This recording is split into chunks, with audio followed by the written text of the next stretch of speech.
ഗീതു ഇവിടെ പുതിയതായിട്ട് ജോയിൻ പുതിയതായിട്ട് അറിയുമ്പോൾ 1 മാസം ആയിട്ടുണ്ട്. അപ്പോൾ ഗീതു 2 ക്ലാസ്സിനും കൂടിയിട്ട് വന്നതാണ്. ബ്രൈഡലിൻ്റെയും പാർലറിൻ്റെയും കൂടിയിട്ട് പഠിക്കാൻ വന്നതാണ്. അപ്പോൾ ഈ 1 മാസം കൊണ്ട് ഗീതു ഇവിടെ എന്തൊക്കെ പഠിച്ചു എന്നില്ല ഗീതുവിനോട് തന്നെ ചോദിക്കാം. ഗീതു പറയും. ഞാനിവിടെ വന്നത് ജോയിൻ ചെയ്തത് ബ്രൈഡൽ മേക്കപ്പും പാർലർ കോഴ്സും കൂടി പഠിക്കാൻ വേണ്ടിയിട്ടായിരുന്നു. പക്ഷെ ചേച്ചി തന്നെ അപ്പോൾ പറയുണ്ടായി സ്കിന്നിനെ കുറിച്ച് കൂടുതൽ പഠിച്ചതിന് ശേഷം മതി ബ്രൈഡൽ മേക്കപ്പിലേക്ക് കടക്കുക എന്നുള്ളത്. ഞാനിപ്പോൾ വന്നിട്ട് 1 മാസം ആയെങ്കിലും ഞാൻ ഈ 1 മാസത്തിനുള്ളിൽ തന്നെ ത്രെഡിങ്ങും പിന്നെ അതേപോലെ ക്ലീനപ്പ്, വാക്സിന്, പെഡിക്യൂറും മാനിക്യൂറും ഒക്കെ പഠിച്ചിട്ടുണ്ട്.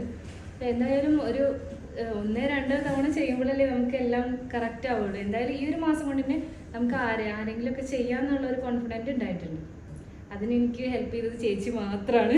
ഇവിടെ ആദ്യം വന്നപ്പോഴേക്ക് കുറച്ച് പേടി ഉണ്ടായിരുന്നു. കാരണം അറിയില്ല, ആദ്യമായിട്ട് ഇങ്ങോട്ട് വരുമ്പോൾ എന്താണെന്നൊന്നും അറിയില്ലല്ലോ. പിന്നെ ഇവിടെ വന്ന് ഇവിടെ എല്ലാവരും നല്ലൊരു കമ്പനിയാണ്.